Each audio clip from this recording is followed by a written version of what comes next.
Hello friends, welcome to management classes. आज का जो मेरा टॉपिक आप लोगों के लिए है वो है chapter 3 of the business studies for class 12, जिसमें हम बात करेंगे इकोनॉमिक एनवायरनमेंट और उसकी डायमेंशंस के बारे में। सो वीडियो स्टार्ट करने से पहले अगर अभी तक से आपने मेरा चैनल सब्सक्राइब नहीं किया है then please do subscribe my channel. So let's start first with what is business environment all about. Business environment क्या है? जैसे कि अगर हम दोनों वर्ड्स को ब्रेक करें तो बिज़नेस क्या है? बिज़नेस एक एक्टिविटी है, ठीक है। प्लस इन्वायरमेंट क्या है? इन्वायरमेंट एक तरीके का सराउंडिंग्स है, ठीक है। अगर हम बात करें बिज़नेस इन्वायरमेंट की तो वो सराउंडिंग्स या वो इन्वायरमेंट जो बिज़नेस एक्टिविटी पर असर डालती है पॉजिटिव या नेगेटिव वे में, उसको हम बोलते हैं बिज़नेस इन्वायरमेंट, ठीक है। तो the term business environment means the sum total of all individuals, institutions और other forces that are outside the control of a business enterprise but may effect its performance. यहाँ पर हम बात कर रहे हैं मैक्रो लेवल बिजनेस इन्वायरमेंट की, यानी कि एक्सटर्नल फैक्टर्स की जो बिजनेस पर इफेक्ट डालते हैं, या लार्जर फैक्टर्स जिनका कंट्रोल नहीं होता है ऑर्गेनाइजेशन में।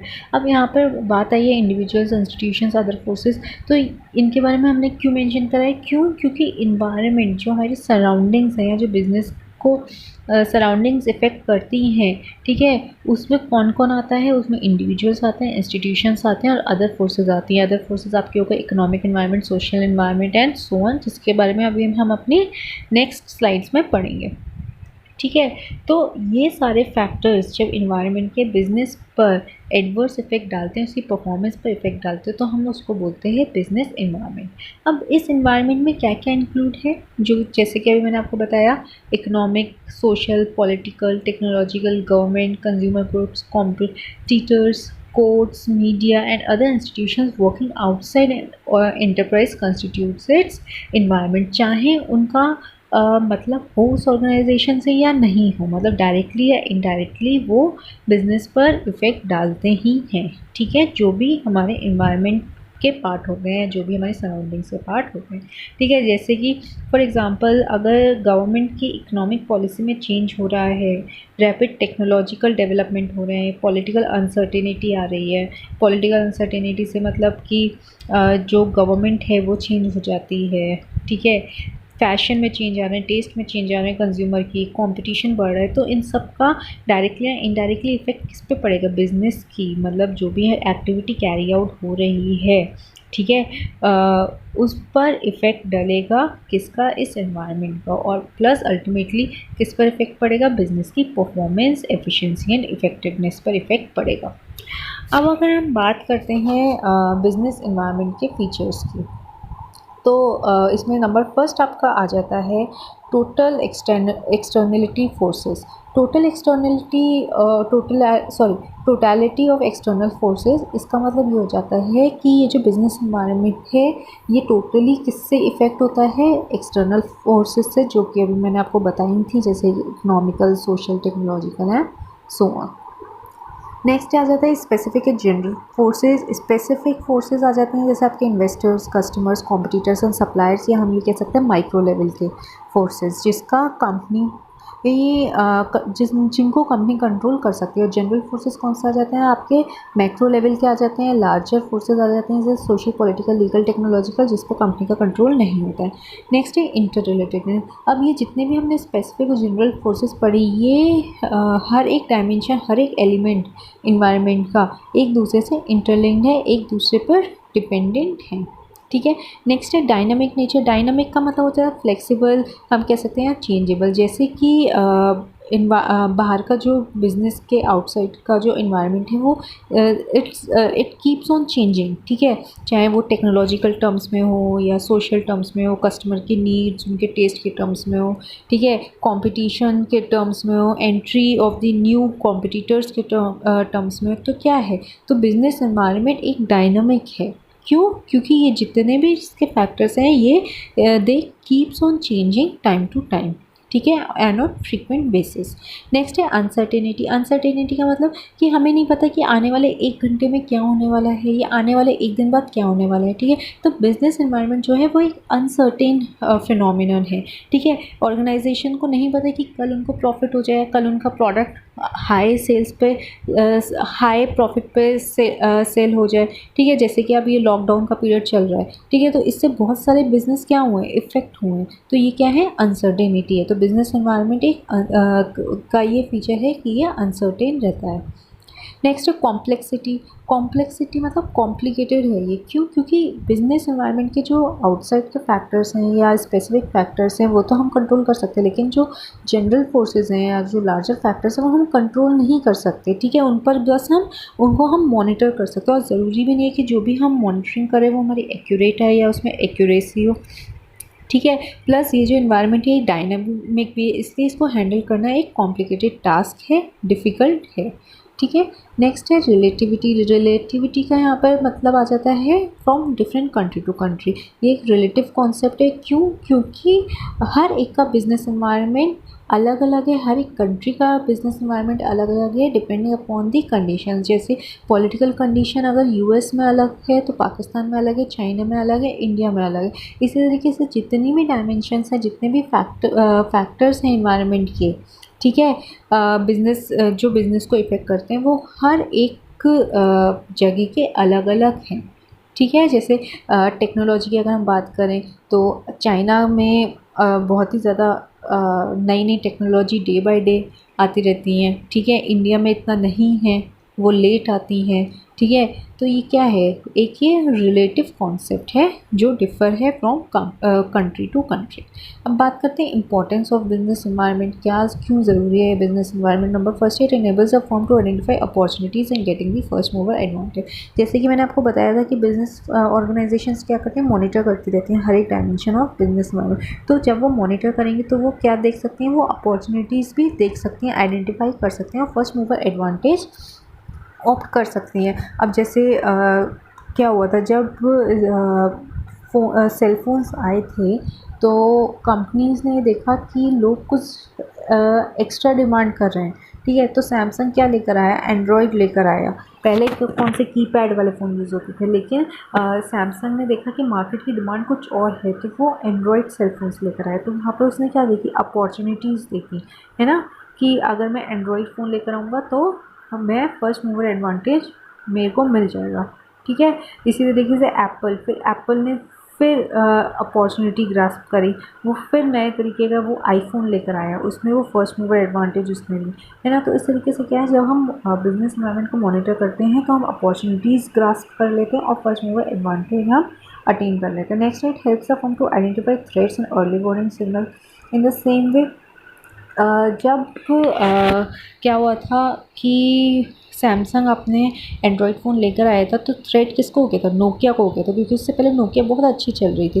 ठीक है, और उसको क्या हो गया था, अर्ली वार्निंग सिग्नल्स मिल गए थे कि मे बी अब उसकी कंपनी की सेल इतनी नहीं हो पाएगी जितनी होती थी।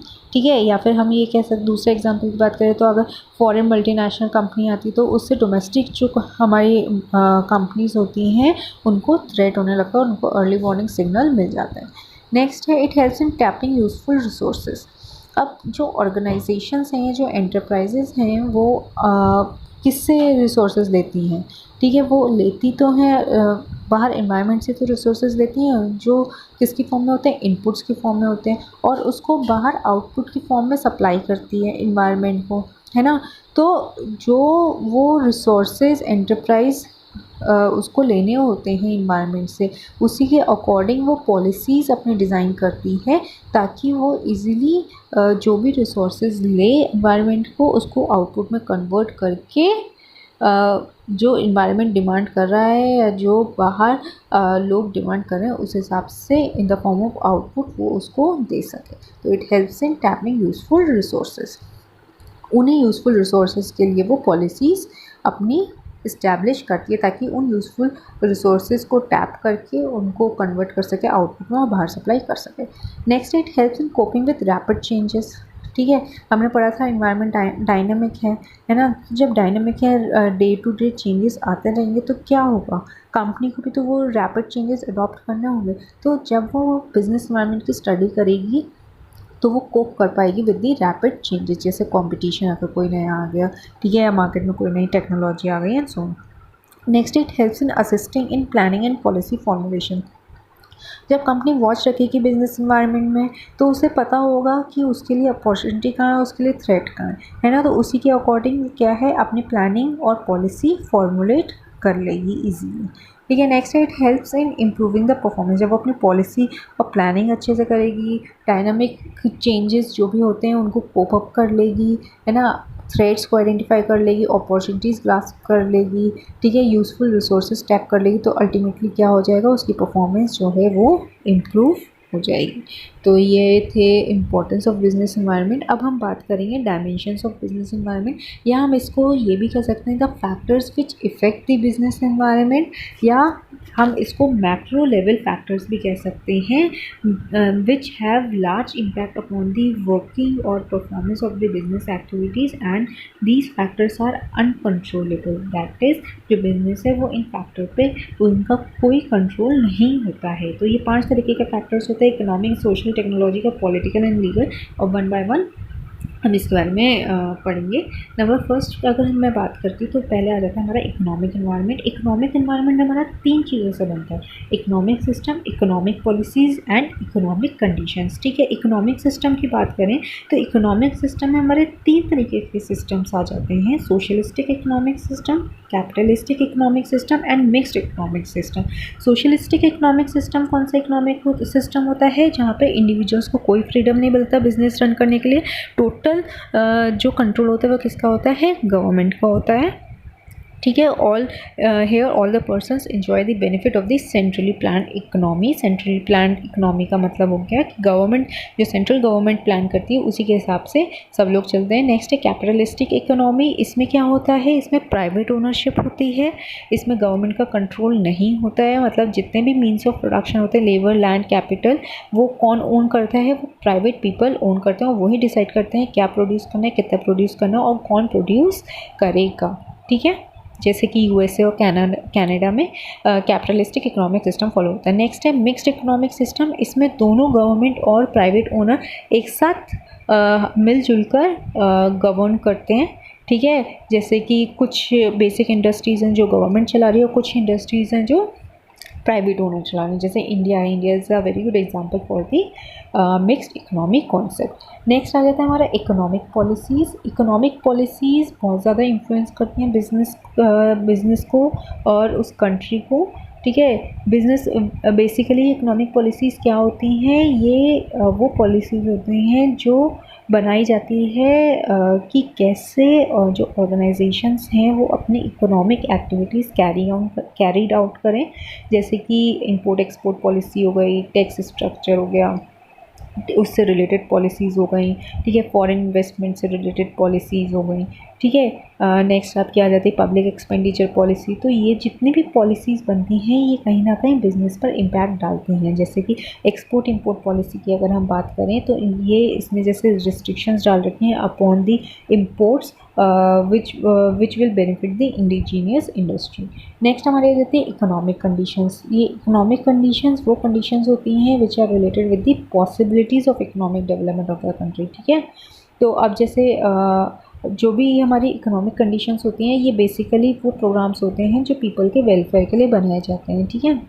ये हमारी कौन कौन सी हो गई, जैसे कि flow of foreign capital, supply of nature resources, level of economic development, rate of interest, national income, industrial development, foreign trade.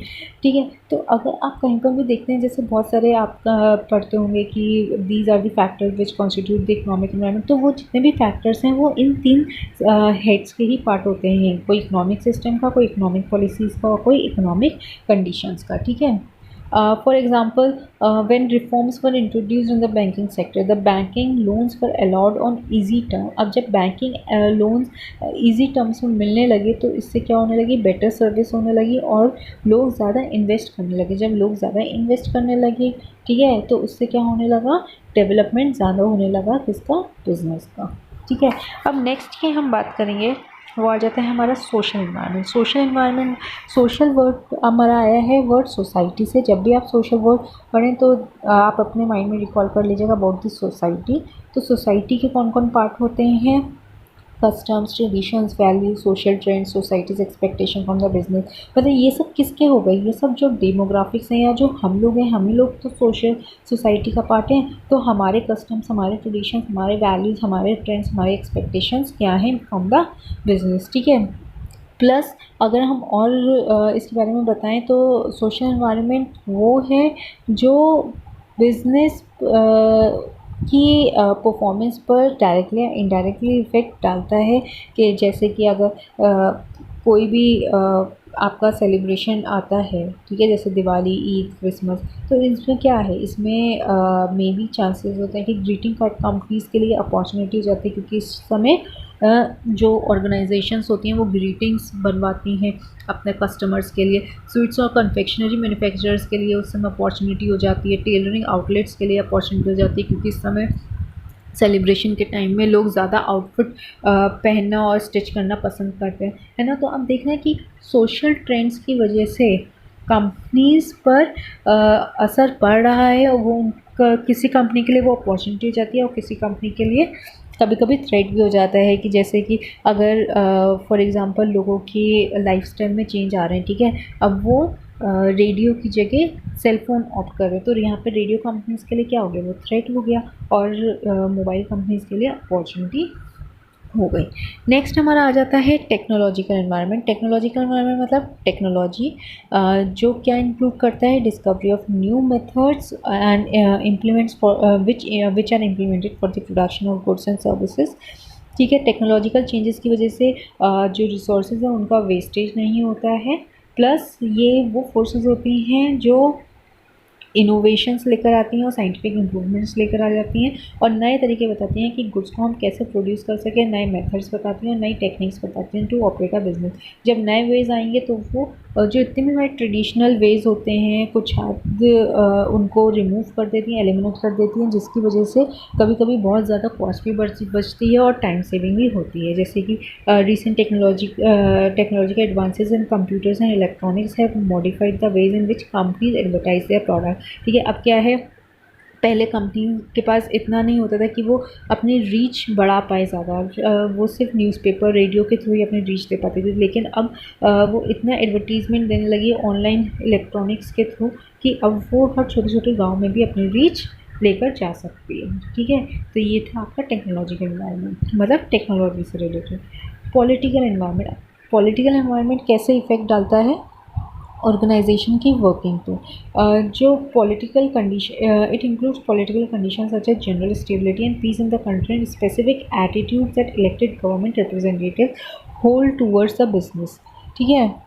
अब ये जो पॉलिटिकल पार्टीज़ होती हैं ये बहुत ज़्यादा इन्फ्लुएंस डालती हैं बिज़नेस पे, ठीक है। अगर जो पॉलिटिकल पार्टी है वो आपको सपोर्ट करे, आपके फेवर में है, तो इससे आपका बिज़नेस बहुत ज़्यादा बूस्ट हो सकता है। लेकिन अगर इन टर्न वही पॉलिटिकल पार्टीज़ या ऐसी पॉलिटिकल पार्टी आ गई जो आपको फेवर नहीं करती है, तो उस केस में आपका बिज़नेस डाउनफॉल भी हो सकता है, ठीक है। तो एटीट्यूड जो होता है गवर्नमेंट का आपकी इंडस्ट्री के लिए, आपके बिज़नेस के लिए, ठीक है, वो बहुत ज़्यादा इम्पैक्ट डालता है आपके बिज़नेस की वर्किंग पर। और हर एक पॉलिटिकल पार्टी का अलग अलग एटीट्यूड होता है towards the different business community, ठीक है। जैसे कि प्लस जैसे आप एग्ज़ाम्पल ये देख सकते हैं, रिलायंस का एग्ज़ाम्पल, इसको कितना सपोर्ट मिल रहा है बीजेपी गवर्नमेंट से, ठीक है। बाबा रामदेव, पतंजलि, इनको भी बहुत सपोर्ट मिला है, ठीक है। ऐसे ही एक केस हुआ था कि जब 1977 में जनता गवर्नमेंट आई थी, ठीक है, तो इस वजह से जितने भी ये मल्टीनेशनल कंपनीज थी, IBM, कोका कोला, इनको इंडिया को छोड़कर जाना पड़ा था, ठीक है। तो पॉलिटिकल एनवायरनमेंट बेसिकली मतलब होता है जो गवर्नमेंट रूल कर रही होती है इस समय आप जहाँ पर अपना बिजनेस स्टैब्लिश कर रहे हैं, ठीक है, उनके साथ आपके कैसे कॉन्टेक्ट्स हैं, ठीक है।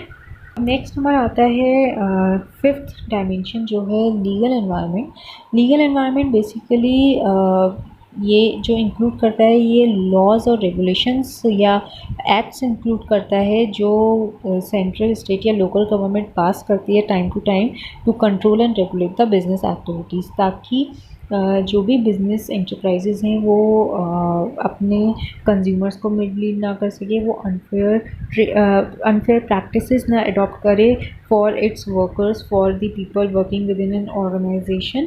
तो इसलिए ये लीगल एनवायरनमेंट क्रिएट हुआ है।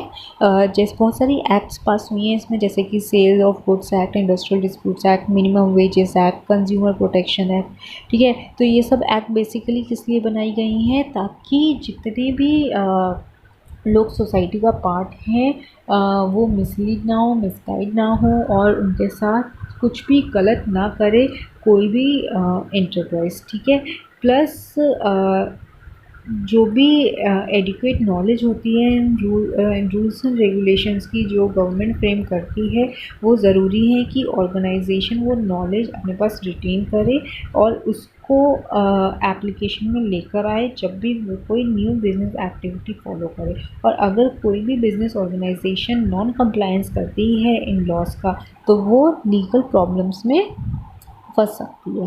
ठीक है, जैसे कि अगर हम बात करते हैं कि किसी टाइम ये हुआ था कि इन्फेंट्स को एडवर्टीज़मेंट्स में नहीं लेना है। ठीक है, तो ये क्या था, ये एक